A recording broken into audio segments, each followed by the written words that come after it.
close but no cigar for Westmore and the women's basketball team in Greensboro. A brutal second half left them shorthanded in the championship game.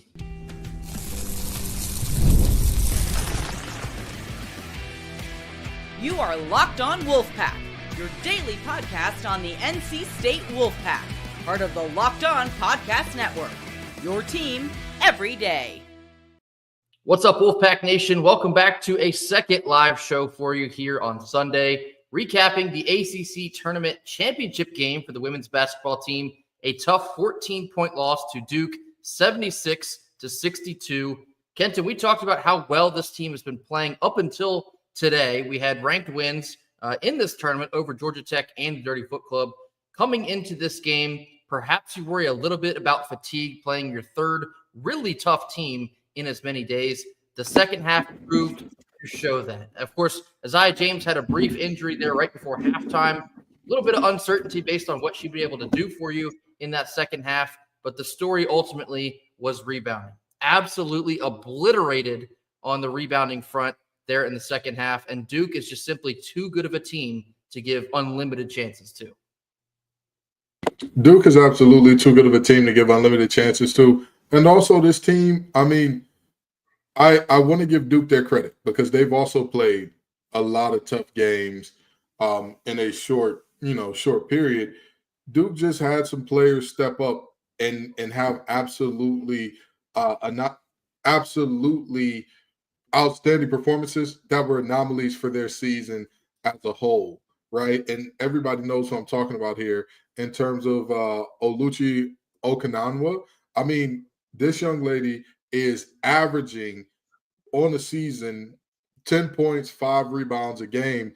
And then this one, she goes off for 22 points, 10 rebounds off the bench. So you're looking at a situation where Duke was hot as fish grease.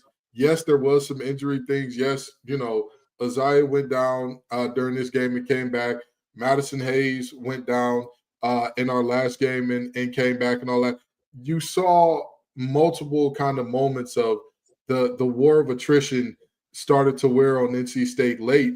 And as opposed to the Notre Dame game where it seemed like even after the 3 that Notre Dame hit to send it into overtime, you weren't like, oh, this is over. This game is done. This team's got nothing left. It seemed like that team just had more in the tank to keep fighting, keep battling, keep fighting, keep battling.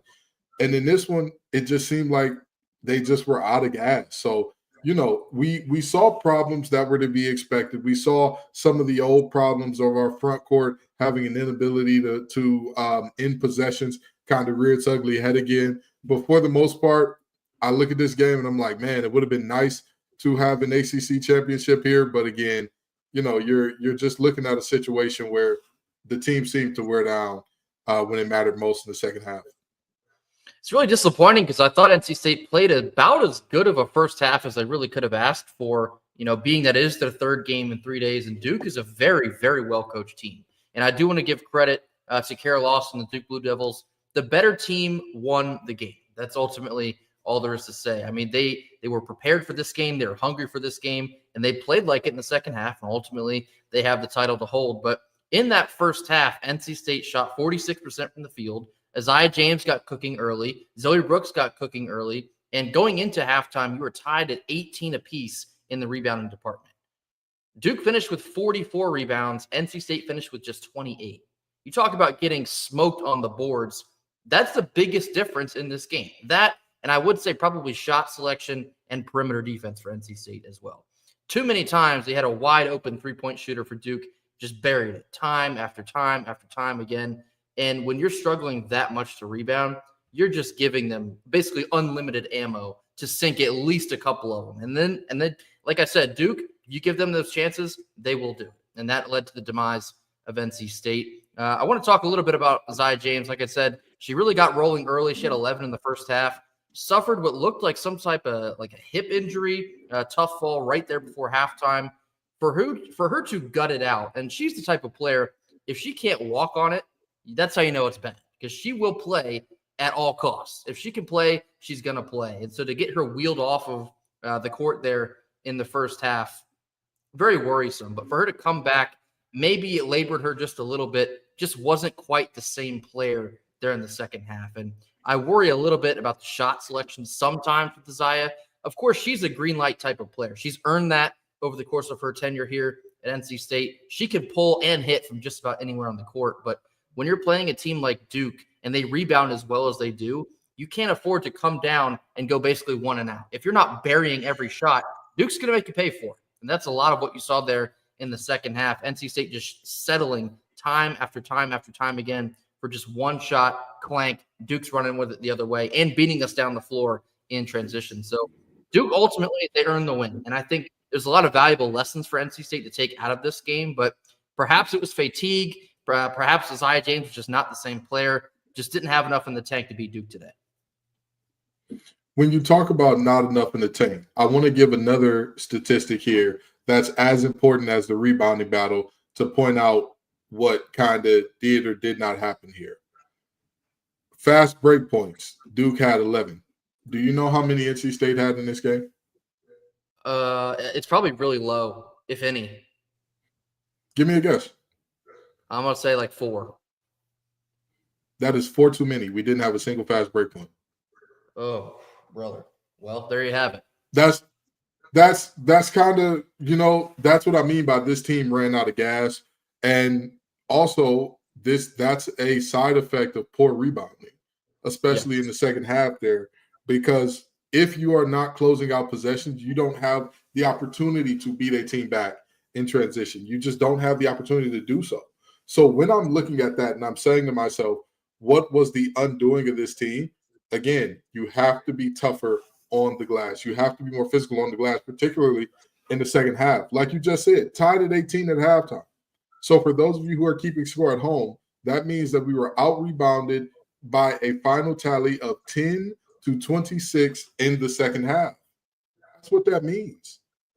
Every time we got 1, they got 2.5. That's what that means, objectively speaking. That creates those opportunities to get out in transition. That creates that environment where you start to press and you start to force a little bit, because now you're thinking every shot has to go in. Every shot has to go in, instead of I'm just doing my job. I'm doing my part. I know my bigs going to do their part. I know everybody's going to do their part. We're all going to come along in a way. We're going to rebound as a team, not just the bigs. We're going to rebound as a team in a way that greatly helps us out here. Again, multiple situations where players were injured or coming back in the past few days. And that's no excuse, because it's that time of the year where everybody's a little hurt, everybody's a little banged up, everybody's played good basketball. But at the end of the day, I would look at this and say, I would want to see this game won, especially with the way that the game started in the first half. I would want to see this game won, but this is not the end of the world. This is not a game where I'm sitting here saying, oh my God, NC State needs to be on the search for 2 basketball coaches. Not at all. Yeah, I mean, I will say it's certainly disappointing to drop this game, especially in the fashion that they did. They had built a pretty sizable lead there in the first half as well, and to watch that kind of wither away. You talk about Duke out-rebounding NC State. To Kenton's point there, the gap was, 16 in the second half. It felt like it was 40. It felt like every single rebound that was up for grabs, Duke was coming down with it. And again, when you can't bury the shots for NC State, that heightened sense of urgency, if you're not burying them, every time you miss, kind of the same feeling. It's like, oh my God, it feels like we're down by 37 points right now. So Duke was the better team. They out-rebounded, they out-hustled, and they outshot NC State. So ultimately, they did deserve to win this game, and they did. It hurts for State. It's not the end of the world. It's tough, though, because you expect Westmore teams to finish games like this one, because we've seen them time and time after again rise up to the occasion, even fight some adversity injury-wise or just the way the game is going, and still find a way to pull it out in the end. To kind of really fold there in that second half, that will certainly leave a sour taste in your mouth. Coming up here next in a couple minutes, I wanted to discuss more lessons to be learned from this game. Obviously, up next, they have Selection Sunday, and then into the NCAA tournament they go. You hope that a game like this will help them grow just a little bit more before the big dance comes rolling around here in just about a week or two's time. Real quickly, our first ad read for the second live show for you on Sunday is WayFair. Your home should reflect your style, and with WayFair, it's easier than ever to make that happen. Whether you're looking for a simple refresh or tackling a big home project, WayFair has everything you need in one place. WayFair's huge selection makes it easy to find the perfect piece no matter your space or budget. From cozy furniture to stylish decor to kitchen essentials and outdoor must-haves, WayFair has it all, and at the prices that fit your budget. I was looking for a new rug recently to tie my living room together, and Wayfair had so many stylish options that it made it very simple for me. The site made it easier to compare styles and order fast with free delivery. Can't beat that. I was surprised to find everything from storage solutions to patio decor, making it my go-to for all things home-related. Head on over to wayfair.com and find something that's just your style today. That's Wayfair, WAYFAIR, Wayfair.com. Wayfair, every style, every home. Middle portion of our second Sunday live show for you. Obviously, we spoke earlier about the Kevin Keats news. We'll close this show with some additional thoughts, but a tough 14-point loss. NC State women suffered to Duke in the ACC Championship game out in Greensboro. Some lessons to be learned. And they've already seen Duke one time this year. At some points in this championship game, it kind of felt that way. NC State got off to a quick start. Then you felt Duke kind of inevitably crawling their way back into this game. NC State was not able to salvage this game, but in that first game, they were able to rebound almost at like a consistent rate as Duke. And I think as much praise as we've given Tilda Trieger about learning this new position for her on the fly and doing a great job at that, she really struggled in the rebounding department, especially in that second half. She was getting pushed around a little bit. And I think maybe she got in her own head. She just looked less confident and therefore less effective. Perhaps a performance like this one against a tough Duke team will help her, I guess, revitalize herself, get back in the lab, and realize that she is a very, very important piece to this team if they want to have more success in March. Yeah, and Tilda Trieger, in terms of the praise that we have given her and the adulation that we have given her for her successes in adapting, it's still just that, success in adapting. It's not success in, hey, this is who you are and this is who you've been, and so this is who we expect you to be. I would have expected Coach Moore to kind of give a few more minutes to Lorena Owu at some point in time in this game with how we were getting beat on the boards. But it wasn't just Duke's front court that was doing outstanding rebounding. And this is what I will say about this game. And the more I think about it, what I just saw, my immediate gut reaction is this felt like a brain fog game, which you should never have in the championship. Right. You should never have it, but there were too many lapses in terms of boxing out the person you're covering, in terms of the person that you're covering making backdoor cuts and not, kind of watching the ball instead of watching the player that you're checking there. So it's kind of that situation where I think the lesson to be learned here, be sharp in all the little details. Be sharp in, I need to box out. Even if I'm a guard, I need to box out because other guards will follow their shot. And if they miss it and I'm not boxing out, even if everybody else on the team does it right, if I don't, the person that I'm checking now has us in scramble drill. We're trying to find somebody and trying to get to them because I didn't do my job. Same thing in terms of, again, the player movement and ball movement was just so much crisper from Duke. It was they just looked so much fresher. Not saying that they had to play the same amount of games that we did. So again, credit to Kara Lawson and company for having those young ladies ready to go, for having that team ready, as opposed to, again, it just seemed like, in the second half especially, it just seemed like there was just our feet were stuck in mud. It just felt like there was very limited player movement, very limited ball movement. I mean, again, when you talk about the rebound discrepancy as being massive. You want to know what another massive discrepancy is? 17 assists to 8. Again, one team is sharing the ball better. One team, players are, again, the cutting, the player movement, the ball movement is just was there for them at a level that NC State didn't have. So again, this isn't a terrible this isn't a terrible loss. This isn't a loss where I'm now out on NC State. Are the chances of a 1 seed gone? Absolutely. But quick question, Grayson. Last year, did NC State win the ACC tournament in terms of the women's basketball team? They did not. Were they a 1 seed last year in terms They of were ACC? not. In terms of the NCAA tournament? They were not. And yet they got to the Final Four. So there are still a bunch of goals still in front of you. A national championship is still in front of you. That is not off of the table. The 1 seed, that's gone. ACC championship, that's gone. But there is still a national championship ahead of you if you can go get it. And if we can do better team rebounding and be locked in as a team defensively. You cannot have another quarter that resembles the third or fourth against some of the teams that we're going to see in this tournament. You just can't. Let alone an entire half where, again, it just feels like we're kind of moving like zombies defensively and addressing the glass. And not even the World War Z zombies, much more of like a Zombieland type of zombie, the homers, if you get what I'm saying. You can't have that in these championship games, in these big moments, and expect to win. Yeah, you had a great point there about the assists, and it kind of ties into what I was saying with NC State going down the court and only getting one shot out of a possession.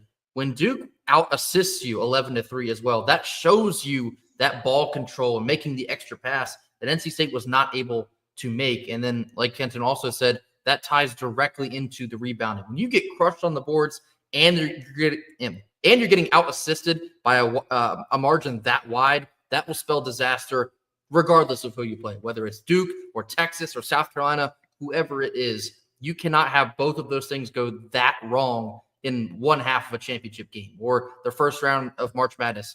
It cannot happen. And it is a little bit uncharacteristic of Westmore teams, not so much the assist part, because I think when you have a player like Isaiah James that can create by herself and go down the floor and score at will, a lot of times that is why the assist rate will be so low. But when the shot selection is poor as well, that will spell danger. And so that's certainly something that needs to get cleaned up before they head into March Madness.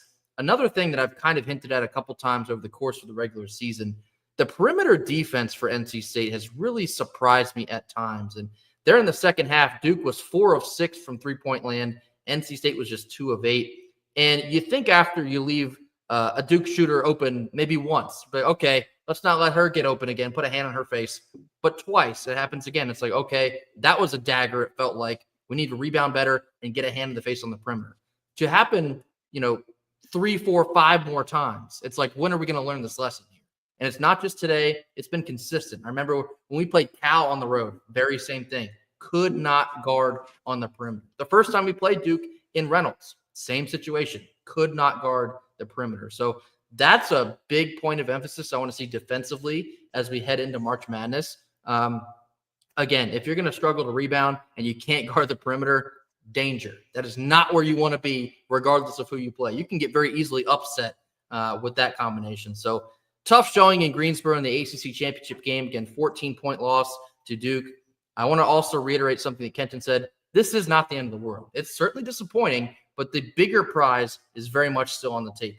And the way that NC State has played against Duke earlier in the year, and the way they played against the Dirty Foot Club yesterday, and the way that they beat Notre Dame in double overtime in Reynolds, they've proven to you that they can play against any single team in the country. That includes Texas. That includes South Carolina, even though at times those teams have looked unbeatable. They're not. NC State has the firepower to compete with those teams, but it has to be a complete team effort. You have to rebound at a high level. You have to make the extra pass. You can't lose their best shooter consistently on the perimeter. If they can right those wrongs or at least tweak them ever so slightly, they can play with anyone. And so maybe perhaps this loss can be a silver lining type of loss. It exposes your flaws right before you get into the big dance. We'll see how that goes over the course of the next couple of weeks, but certainly disappointing nonetheless. 14-point loss to Duke. That would have been Westmore's 4th ACC title in 6 years. That would have been astounding to watch. Very proud of this team nonetheless. And Westmore has been the ACC Coach of the Year. To get this team, I think, to this championship game has also been another, feather in his hat, so to speak. The amount of tinkering he's had to do with the lineup, it was great to watch. But sour end, certainly not the end of the world. They now wait Selection Sunday, where I've seen a couple of the comments here. I don't really think they were a 1 seed if they win this game either. I think they were pretty solid as a 2. But I think now losing this game, they're probably most certainly a 2. I don't see them being under a 2. I think a 3 seed would be abysmal, abominable almost. I don't think there'll be a 3 seed by any stretch of the imagination. So we'll see how they shake out on Selection Sunday. Tough loss here, but certainly more on the table for the ladies. Coming up next, we're going to round out the second live show for you on Sunday. Some additional thoughts from Keats. I've kind of been perusing social media over the last couple hours. I think I feel even more strongly about NC State making the right decision here. More on that after another quick word from our sponsors. Our second live read is from FanDuel. March Madness is nearly here, and FanDuel is giving you the chance to get in on the action like never before. Right now, new customers can get $200 back in bonus bets when your first $5 bet wins. That's $200 in extra bucks to use on everything from buzzer beaters to some Cinderella stories and even who's cutting down the nets. I've got my eye on a couple underdogs this year, and FanDuel makes it easier than ever before to back them with spreads, totals, and game props. Tournament games are happening almost every day this time of year. There's always something exciting to bet on. The FanDuel app is super easy to use, and when I win, I get paid instantly. Head on over to FanDuel.com and get in on the college hoops action all tournament long. FanDuel. All right, last couple minutes here of our second live show for you on Sunday. Want to talk a little bit more about the news that Kevin Keats has been fired by NC State. Boo Corrigan made the right decision here. And I've seen a lot of the national pundits around college basketball over the course of this afternoon basically saying, like, wow, NC State made this move after they went to the Final Four. What is it with job security these days in college sports? Or, you know, they have to be able to have the financial backing to pull off a move as bold as this. That kind of tells me they're not exactly as plugged in. I mean, they're national pundits. Why would they be plugged in to NC State on a down year? But all of us locals, all of us Wolfpackers, and it's something we've talked a lot about on here these last couple of weeks, Keats' comments on the NIL not being where it should be, that was not going to improve going into next year. And so we've kind of talked about the feeling around the program essentially being a lame duck year going into next year. Boo Corrigan deciding enough was enough, that says something to me. That basically says that they are ready to be competitive. They're ready to make that jump and take the risk to go out and get a home run higher. And I'll say something else here. To announce this today, that Keats will be gone, I think more than likely Boo knows who he wants to go after if he hasn't already. Let me tell you something.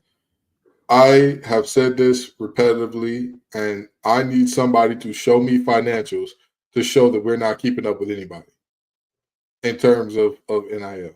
I need somebody to show me something. Don't tell me, oh, we're not up there with the dirty club and do, therefore we're 15 or 16. I don't give a damn. If you're not up there with 1 and 2, but you're number 6, well, guess where you ought to be finishing? Somewhere in that 5, 4 to 8 range. You need to be somewhere in there. If you're not up there with them, but you're number 10, again, finish somewhere in that 8 to 12 range. We were 15. I'm sorry, not 15, 17 in an 18-team league. So don't stop playing with me. Stop talking to me about what you don't have, what you don't. It does not matter. Because again, we're talking about whether or not the support was there financially and institutionally for you to succeed, when again, there are people doing more with less. Right. If there's nobody doing more with less, I'll shut up. I will gladly, if somebody shows me the information and says, hey, Kenton, you are wrong because NC State is perfectly lined up based upon what they're receiving and what they spent. Everything perfectly aligns. I will come on air and I will say, Coach Kevin Andre Keats Sr., I apologize. I apologize. I was wrong. You're getting paid like the 16th best coach. The NIL is coming in like we're the 16th best team in the ACC. Everything that we have financially matches up with a 16th ranking. If that's not the case, I don't want to hear it. In my family, we got a saying, the man is always making something. The man makes a way or a man makes excuses. And in this one, it feels like a man making an excuse because he couldn't make a way consistent. Hard to disagree as well. And I think the example of NC State choosing to buy him out just 1 year later after he incurred a bunch of bonuses, he incurred a bunch of extensions. I think he was supposed to be out to like 2030 now. And so the buyout today is just under $8 million. If we're complaining about $2 million and the resources are not where they should be, but Boo is still pulling trigger here, I think that tells you they have a little more than they would like you to believe that they had. And so to Kenton's point, the underperforming here, I don't want to hear the excuses that it's NIL. I don't want to hear, well, we could have done this if we had that. If the fans chipped in the way that we wanted them to, I would have had better players. The results do not add up on that. You can't tell me that NC State was going to be a 17th place team in the ACC. I don't think the talent was as good as it needed to be, but I don't think it's as bad as we ended up at. And so it's extremely disappointing, but it only furthers my belief even more that the decision made today was the correct one. So I do expect NC State to get ahead of the curve, as we talked about earlier. The timing of this, I do think, works out in our favor, being that the coaching carousel hasn't really fired up for some of the bigger names across the country. I know Indiana will be one of those, so perhaps we'll be in a bidding war. Maybe not, but we'll have to see how that works out. Mentioned earlier to you the name Will Wade, and if that does turn out to be the leader in the clubhouse, I would expect to keep your eye on that. Probably not in the immediate term. So McNeese is going to be the 1 seed in the Southland Conference tournament. That tournament will kick off tonight, but McNeese will not play until Tuesday. They are the 1 seed. If they lose on Tuesday as the 1 seed, maybe we'd see a little bit of traction. But I've watched a lot of McNeese basketball, unrelated to this situation. This year, they're a really good team. And so I'd be shocked if they didn't win the Southland and make it into the NCAA tournament. So perhaps we'll have to wait a little bit longer if that does turn out to be the case. That's kind of where I'm leaning at this point in time. So we'll have to wait and see. But regardless, the timing of this is a good thing for NC State. This shows me they are ready to jump. They're ready to be competitive, do whatever they got to do to get more resources, get their new coach in house, and then start on the recruiting trail. It's all going to happen here very quickly if NC State wants to hit the ground running, so to speak, heading into next year. So just some additional thoughts for you. Feel free to flood the comments with your additional thoughts if you have any more. Again, just to reiterate, I think this was a little bit surprising that it happened today. I didn't think it would happen today. Maybe on Monday, being at how embarrassing the loss to Miami was, but it still caught the two of us by surprise. Again, we were told to really not expect a move to be made, but Boo is clearly ready to make that step. And with the hiring of the new chancellor coming down the pipeline for NC State as well, perhaps the Wolfpack are turning a little bit of a corner. They're ready to take that leap into this new world, this new college landscape, and be a name to be reckoned with. So we'll see how this shakes out. Thank you all for joining us for not 1, but 2 live shows here on Sunday. Certainly a lot to talk about. Coach Keats has been fired as the men's basketball coach. Women's basketball comes up a little bit short in Greensboro in the ACC Championship, but they will be certainly holding their heads high and ready to dance in the big dance here in just a couple weeks. Thank you all so much for joining us, not once, but twice here on Sunday. Be sure to hit that like button, drop all of your comments in the comment box, mash that subscribe button if you have not already. We'll see you tomorrow on Monday for more. And until then, go Pack. Go Pack.